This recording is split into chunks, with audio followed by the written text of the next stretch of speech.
अस्सलाम वालेकुम, आप देख रहे हैं प्रोग्राम रिपोर्ट कार्ड। मैं हूं अलीना फारूक शेख। और कौमी असम्बली से चीफ जस्टिस के तनहा सो मोटो लेने के इख्तियार को रेगुलेट करने या ख़त्म करने, बेंचेस की तश्कील का नया तरीका कार वज़ा करने और सो मोटो पर अपील का हक़ देने का जो कानून साजी है उसको आज मंजूर कर लिया गया।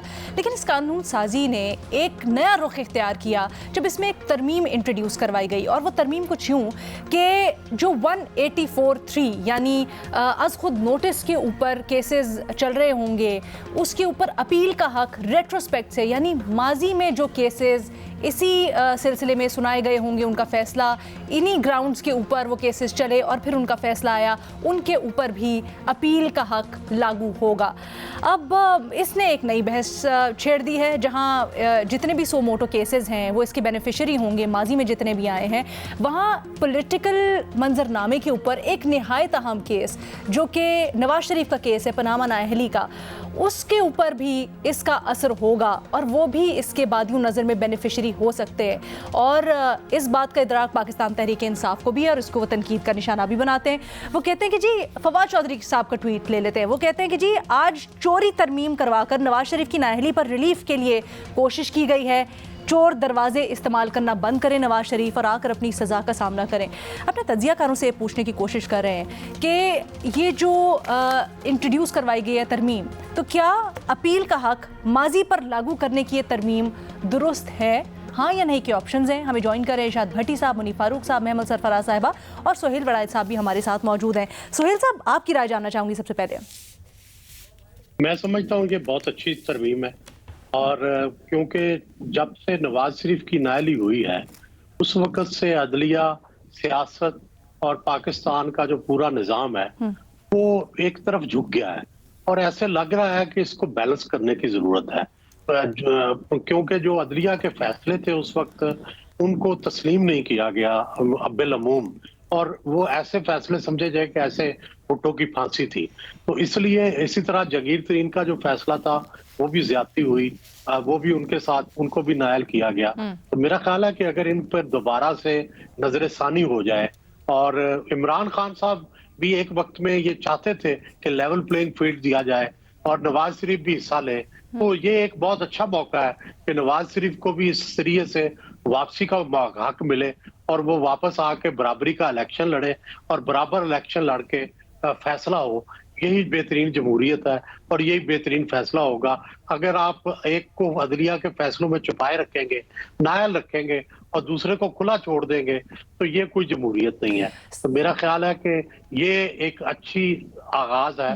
काश ये इख्तिताम पर पहुंच जाए, क्योंकि अभी इसमें बड़े मरहले हैं, सेनेट है, इसमें सुप्रीम कोर्ट पता नहीं क्या व्यू लेगी, ओवरऑल इसका क्या अंजाम पहुंचेगा। लेकिन हमें शुरू से मामलात जहां से खराब हुए, नवाज शरीफ की नाअहली से लेके आज तक जो सियासत बिगड़ी है इसको ठीक करने की जरूरत है। इसके ऊपर तो मैं आती हूँ नवाज शरीफ के फैसले के ऊपर। आपको क्या शक है कि सेनेट से भी नहीं कुछ गड़बड़ होगी सेनेट में, या पास करवा लेंगे आसानी से? देखें इस पे डिवाइडेड है हर कोई, इसमें सुप्रीम कोर्ट भी डिवाइडेड होगी, इसमें कौम भी डिवाइडेड होगी, पीटीआई भी जाहिर है इसकी मुखालफत करेगी। हालांकि पीटीआई के कुछ हल्के सर वो कह रहे हैं ना कि नवाज शरीफ को मौका मिलना चाहिए, नवाज शरीफ आके मुकाबला करे। बट सर कह रहे हैं ये चोर दरवाजा इस्तेमाल करने की कोशिश की गई है। अगर करना था तो नवाज शरीफ तो नहीं होता। अच्छा, पार्लियामेंट चोर दरवाजा नहीं होता। पार्लियामेंट इरशाद भट्टी साहब तो चोर दरवाजा नहीं होता। ठीक है, इरशाद भट्टी साहब। मैडम शेख, कल आपको कहा था कि ज़रा ये कब पास होने दें, असेंबली से निकलने दें। आप पूछ रही थी बड़ी बेताबी से कि इसमें क्या है भट्टी साहब जो आपको उसी वक्त बता देते ना। मैंने कहा ज़रा होने दें, ज़रा आगे बढ़ने दें, बात आगे चलने दें। मेरे जमहूरियत पसंदों के आंसू खुश्क हो जाएंगे, खुशियों के चेहरों पे लहरें दौड़ जाएंगी, मेरी मिठाइयों की दुकानों से मिठाइयाँ मुक जाएंगी, जमहूरियत जिंदा हो जाएगी, सिविलियन बालादस्ती का झंडा बाला बाला हो जाएगा। और पिछले 5 साल से रोते धोते आंसू बहाते मेरे भाई दोस्त, आज उन ईद का समा होगा। 2 ईदें होगी, एक रमज़ान के 7वें रोज़े की शाम को और एक 30वें या 29वें रोज़े की शाम को। मैडम शेख, क्या कमाल चाल चली है, क्या कमाल स्टेज सेट किया है। आज खुद नोटिस इख्तियार पर कानून साजी, आज खुद नोटिस पर अपील का हक, ऐन मौके पर मेरे भाई मोहसिन दावड़ की जानब से शामिल तरमीम और नवाज शरीफ को भी अपील का हक मिल गया। कतरी खत, असम्बली की झूठी तकरीर, झूठी टीवी तकरीरें, बच्चों के झूठे इंटरव्यूज़, मेरी जायदाद ही कोई नहीं, झूठ, ट्रस्ट डीड, कैलबरी फाउंट और पता नहीं जीआईटी में क्या क्या बोला और एवन फील्ड की मनी ट्रेल, सब जायज़। अच्छा, जहांगीर तरीन साहब की भी मौजें लग गई। जहांगीर तरीन साहब के 90 सफाती फैसले के आखिरी 10 सफ़े पढ़े तो आपको पता चल जाए। यूसुफ रज़ा गिलानी खैर से अपनी सज़ा पूरी कर चुके हैं। अच्छा, मुबारक पाकिस्तान, मुबारक मुस्लिम लीग, मुबारक पीडीएम, मुबारक एवन फील्ड के मेरे नवाज शरीफ साहब। लुट्टो फुट्टो फिर लुट्टो फिर फुट्टो, झूठ, 2 नंबरी, जायज़, एक तरमी। अच्छा, अदले जहांगीरी जिंदाबाद, तराजू मुस्लिम लीग के पास, लेवल प्लेइंग फील्ड में अकेली मुस्लिम लीग, इमरान पता नहीं 70 हैं कि 60 हैं कि 100 हैं कि 150 केसों समेत जमान पार्क में। मैडम शेख, एक तरमीम ये भी कर देते कि ताकतवरों की, बड़ों की हर लुट मार, हर 2 नंबरी, हर झूठ जायज़ और उनको जब जी चाहे, जिस वक्त चाहे उनको अपील का हक मिले। एक तरमीम ये भी कर देते कि आज तक की सब करप्शन, सारी लुटमार, सारी करप्शन जायज़। बल्कि एक तरमीम ये भी कर दें कि पनामा को हमारी मेमोरी से डिलीट कर दें।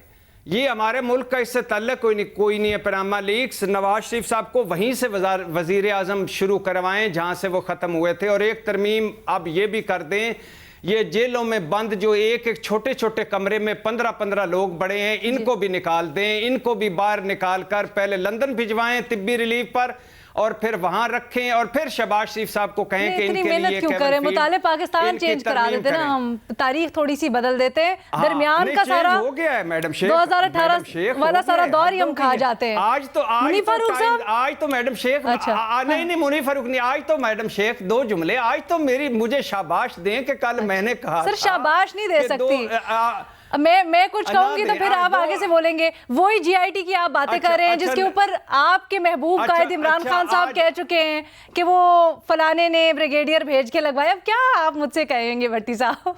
चलिए अपना आर्गुमेंट पूरा करें। मुबारक, आपका महबूब कायद सुरखरू हुआ नवाज शरीफ। मैं तो आपके चेहरे पे पहली मुस्कुराहटों का ये मेरे खाते में डाल दिया आपने। कायद नवाज शरीफ, आपका महबूब कायद, मेरे पर इमरान खान डाला है तो मैं क्यों ना डालूं।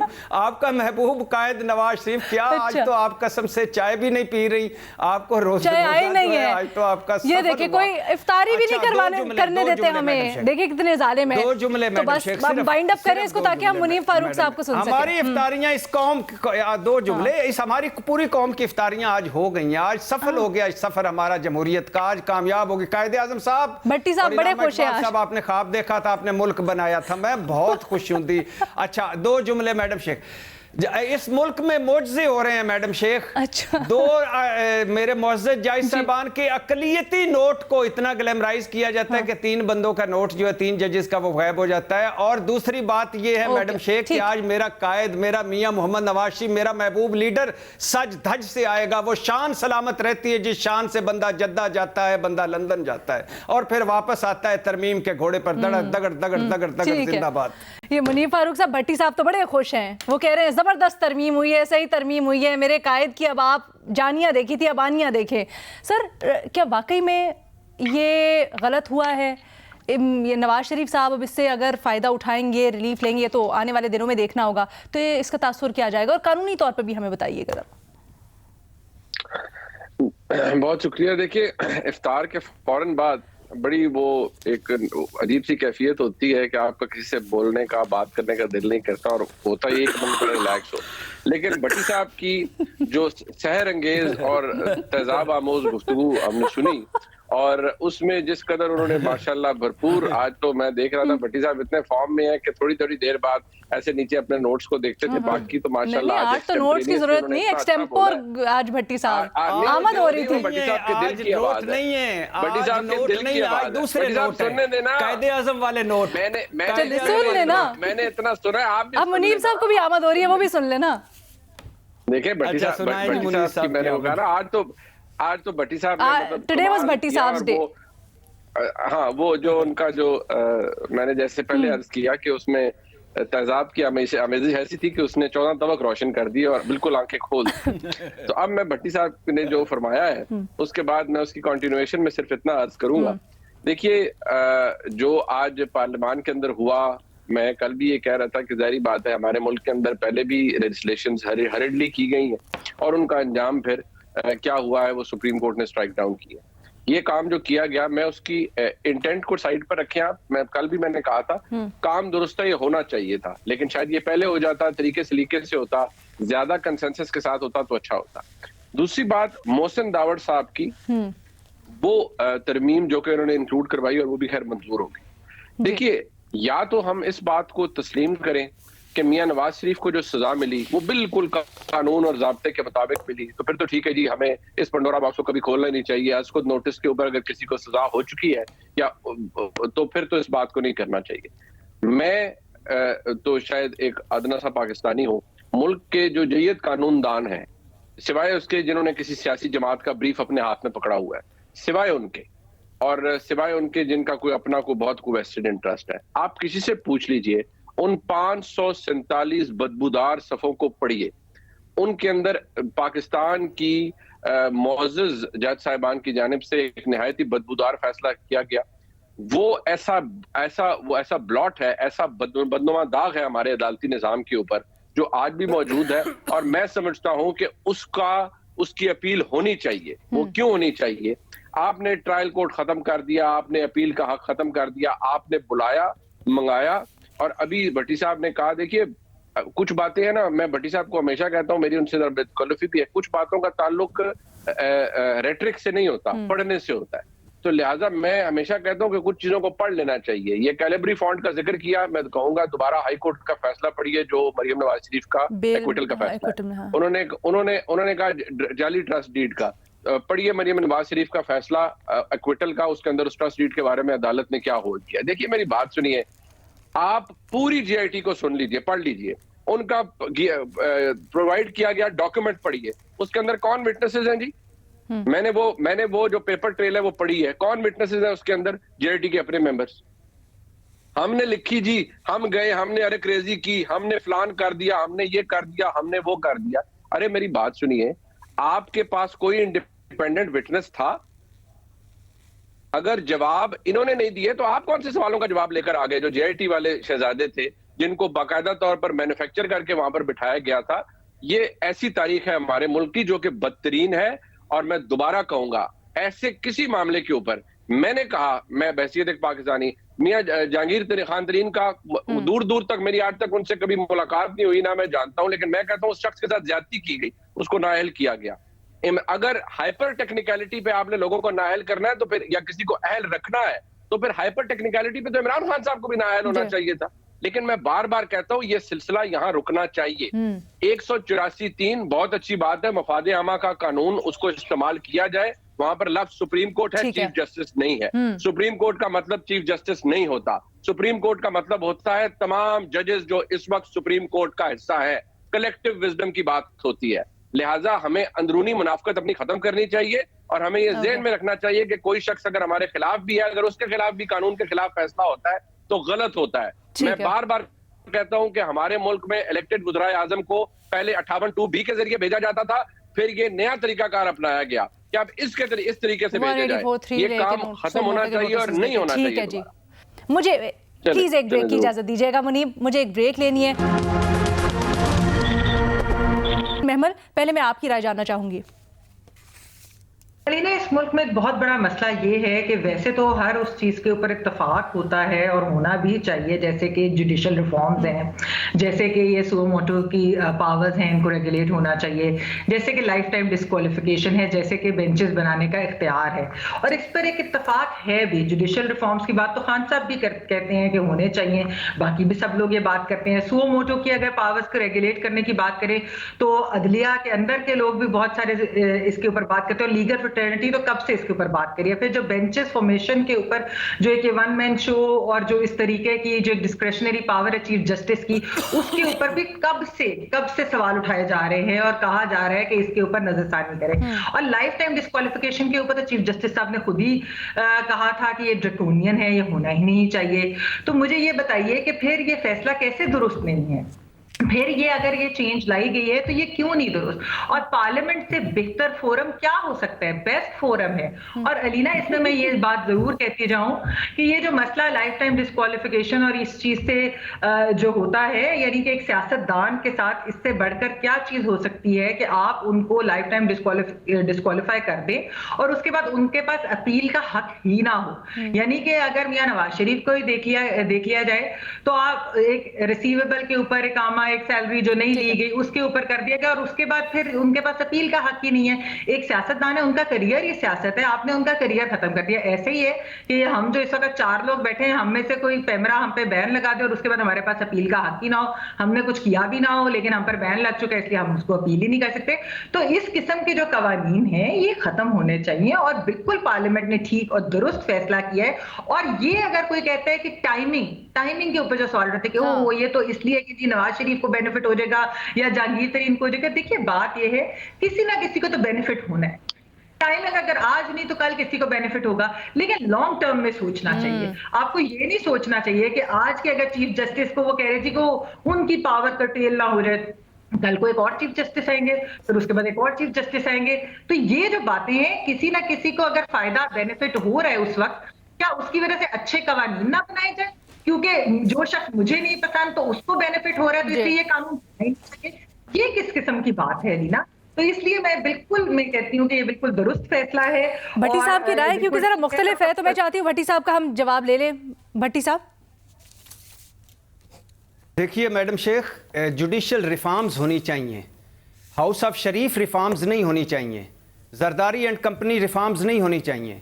और उन जीआईटीज वालों को सलाम जिन्होंने 40 अरब की जाली मनी लॉन्ड्रिंग का हिसाब निकाला। अगर आप इलैबोरेट कर सके, थोड़ा सा बयान कर सके हमारे लिए, किस किस्म की आप कैसे रिफॉर्म्स होने चाहिए जिससे इनको बेनिफिट ना हो? अच्छा ये मैं जुमला बोलूं। अच्छा, वो उन 40 अरब जाली मनी लॉन्ड्रिंग्स वाले जीआईटी को सलाम, पनामा वाली जीआईटी को सलाम, जो दोनों सुप्रीम कोर्ट पहुंचे थे कि हमारी जानों को और हमारा खतरा है और हमें सिक्योरिटी दी जाए, उनको सलाम जिन्होंने ये किया। काश वो जो जीआईटी में अगर रिकॉर्डिंग्स हुई हैं जो इन्होंने भुगते थे सवाल, इनकी रिकॉर्डिंग्स काश ऑन एयर कर दें तो लग पता जाए इन्होंने किस सवाल के जवाब में क्या कहा, क्या नहीं कहा। आपने सुनी है? काश हो जाए। नहीं मैडम शेख, मैंने सुनी नहीं है, लेकिन मुझे जो इतलात आती रही बार, और जो जैसे मियां मोहम्मद नवाज शरीफ खालू को नहीं पहचान रहे थे, जैसे सवाल चना जवाब गंदम और पता नहीं क्या क्या करें ना, जरा खोलें। आप सारा ही खुल गया है तो ये भी खोलें। भट्टी साहब, आपको अदालत में बुला के पूछ ले कि आपको क्या क्या इत्तलात आई। दूसरी बात, ये बताएं ना थोड़ा सा मुझे रिफॉर्म्स बताएं सर। जब आप कहते हैं ना जुडिशियल रिफॉर्म्स होनी चाहिए, तो ये क्या रिफॉर्म्स कैसे हो? हाँ मैडम शेख, ये जो निचली सतह पर जुडिशियल रिफॉर्म्स हैं, दादा पोते का मुकदमा दादा तक भुगता है, दादे का मुकदमा पोता भुगता है, गरीब अंदर पड़े हुए हैं, 4000 5000 पे जेलों में बंद हैं, उनका सोचें। ये ऊपर 5% 10% एलीट का, और इसको भी 2% 1%। हम क्यों इन बड़े घरों के लिए तड़पते हैं कि वहां ज्यादती हो गई? जो अंदर मर गए हैं, जो रुल गए हैं, जो जानवरों की तरह जिंदगियां गुजार रहे हैं, उनका भी। और कौन जवाब देना चाहेगा भट्टी साहब को? आखिरी बात, जल्दी से आखिरी बात, एक सिर्फ आखिरी बात, जमान पार्क का मेन्यू सुन लें। आज मटन की देगें पड़की हैं, बिरयानी पकी है, सोडा दूध सोडा है, खजूरें हैं और फ्रूट चाट है। लगता है खुशियां वहां भी पहुंची हैं इस तरमीम की। अच्छा, तो हमें तो चाय का कप अभी नसीब हुआ है, वो भी ठंडी नहीं हो रही, उतनी देर से पीने की सिर्फ कोशिश कर रही हूँ। क्या बात है। तमाम पार्क से शो किया करें मैडम शेख, मौजें लग जाएंगी हमारी। ठीक है भट्टी साहब, नुमाइंदा खुसूसी सर्विस जारी है ना। महमल मुनीब साहब, आप भट्टी साहब को कोई जवाब देना चाहेगा? मेरा ख्याल है आजकल ना, वैसे बताओ, जो जवाब भट्टी साहब को पता है किस चीज से मिलेगा? आजकल जो नॉन इंटरव्यूज आ रहे हैं ना जनरल बाजवा साहब के, मेरे ख्याल में आज उसकी तीसरी किस्त शायद आई है। तो उसको जरा एक अच्छा, दफा ठीक पढ़ है, ले, ओके। पता चल जाएगा कि किस तरीके से क्या क्या चीजें वो मैनेज हो जरूर रही थी। रखें, तो वो आज जरूर अगर- रखें एक जिसमें सेकंड। उन्होंने जो है, बहुत सारी अगर- ऐसी अगर बातें भी की इसीलिए हैं judicial कि reform वजीर रहते आजम होंगे, अच्छा, बन ठीक गया है। था इलेक्शन से पहले, ताकि और इनका बाकी कोई सारे चलिए, भी ठीक है, ना हो। मुझे मुनीब उधर हैं, साहब तो की तरफ एक चंद दफा चीजें उधर भी हैं। ओके, ठीक है। अच्छा, सॉरी महमल, सॉरी भट्टी साहब। मुनीब साहब आप बताइएगा, ये जो भट्टी साहब कह रहे हैं, उन्होंने एक तजवीज़ दी है, वो कह रहे हैं कि जी ये आप आला अदलिया में क्यों जुडिशल रिफॉर्म्स करें या वहाँ पर चीफ जस्टिस के इख्तियारात को क्यों आप कर्ब कर रहे हैं? आपको निचली सतह पर लोअर कोर्ट्स में देखना चाहिए किस तरह से लोगों को मसाइल हैं, वो क्यों नहीं करते? इसका भी जवाब दें पहले, फिर मैं दूसरा सवाल अपना करती हूँ। ये मुझसे पूछनी है जी आपने? जी मुनीब फारूक साहब, अगर आप भट्टी साहब को जवाब देना चाहें तो। जी नहीं, भट्टी साहब को तो खैर क्या जवाब देना है, लेकिन गुजारिश ये है कि जो जुडिशल रिफॉर्म्स निचली सतह पर है, यानी नीचे जो लोअर कोर्ट्स हैं, वो तो देखिए बिल्कुल होने चाहिए। और मेरा ख्याल में ये इन प्रिंसिपली तो काम था, तो हमारे जो चीफ जस्टिस साहिबान रहे हैं उनका भी काम था कि अब से नहीं, इफ्तिखार चौधरी साहब आए, ये जुडिशल एक्टिविज्म का भूत उनके सर पे सवार था, उन्होंने इसको शुरू किया, बाद में हिस्सा बकदरे जुस्सा जो आता गया उसने डाला। बहुत कम कोई नासिर मुल्क साहब जैसे भी चीफ जस्टिस गुजरे जो बड़ी उसूल पसंद और बड़ी कायदे से चलने वाले लोग थे। जनाब तसद्दुक जिलानी साहब जैसे चीफ जस्टिस भी गुजरे जो कि बहुत ही आइन और कानून की पासदारी करने वाले और सीधे रास्ते पे चलने वाले लोग थे, जिनका कोई सेल्फ प्रमोशन उनका एजेंडा ही नहीं थी। कई फिर ऐसे चीफ जस्टिस गुजरे जो जिनका काम इंसाफ देने के अलावा बाकी सारे काम उनके थे, और बाकी सारे काम उन्होंने करने मतलब इंतहा की 2 नंबरी उन्होंने की। फिर कुछ ऐसे चीफ जस्टिस साहिबान भी गुजरे, और एक दौर आज भी हम देख रहे हैं जिसके अंदर हम देख रहे हैं कि आइन की तशरीह नहीं बल्कि रीराइट किया गया। मुनीब साहब, ये पार्लियामेंट में हम गरीबों के लिए क्यों नहीं कानून साजी होती? ये नवाज शरीफ साहब, जहांगीर तरीन, यूसुफजा गिलानी आज खुद नोटिस, और ये नैब और ईवीएम, और इस पे क्यों होती? हम गरीबों की 11 महीने में क्या कोई कानून साजी हुई है इस पार्लियामेंट में जो जाली थी शहबाज शरीफ की नजर में और पीडीएम की नजर में? भट्टी साहब, आप बताइए आप किस तरह की कानून साजी करना चाहते हैं जिस कानून साजी से गरीब को फायदा होगा? आपकी 75 साल तारीख है, मेरी बात जवाब सुन लीजिए। सर मेरा ख्याल है तारीख दुरुस्त होगी। जी मुख्तसर कीजिएगा, मुझे ब्रेक लेनी है। देखिए 75 साल आपकी तारीख, 75 साल आपकी तारीख है। ऐवान के अंदर जो कानून बने या बनाए गए हैं, ये बात बिल्कुल दुरुस्त है कि आम आदमी को पार्लियामान के अंदर की गई किसी भी कार्रवाई का कोई फायदा नहीं होता, और शायद उसके लिए रेलेवेंट भी नहीं है।